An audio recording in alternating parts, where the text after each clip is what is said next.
Yesterday, President Emerson Mnangagwa sent a security detail to remind the late President Robert Mugabe to attend a meeting with him.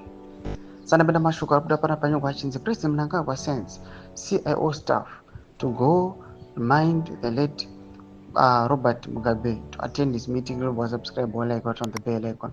Tipina pana pa mnaopana pa mdani kwa mchinzi. Mugabe died 6 years ago.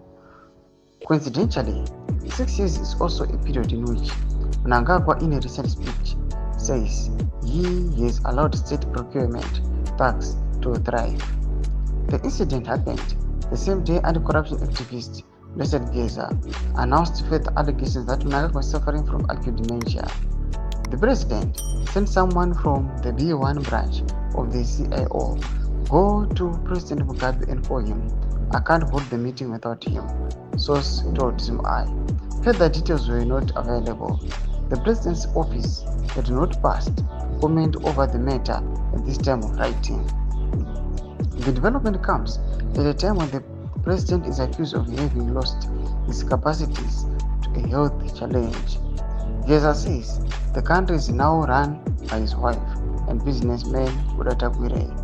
ZimEye. Tomashukuru kuda pana panyorwa nakomana ZimEye pachiti ndakapiri kunyika panguva inoi zvakuratidza ma-accusations ari pamusoro pake kunzi panguva inoi aiwa is suffering from vascular dementia, haacharangariri zvizhinji, haachanyatsi kuziva nokuda kwokukura, aiwa zvinonzi kunoka kunzi ndo condition yaava, ende nyika haachisisina control yayo, haasina capacity yekutombotungamira zvichinzi aiwa his wife Wachena Tagwirei ndo vaakurula nyika. Mashukuru kuda pana pachinzi mutungamiri wenyika anonotuma aiwa ma-CIO officers kuti anoshedza munhu akafa 6 years ago, the former aiwa and late president wenyika ino Robert Mugabe. Tudze mafunguro enyu muri kudi pamusoro pechiitiko ichi. Pina comment section medu, subscribe or like, chito the bell icon.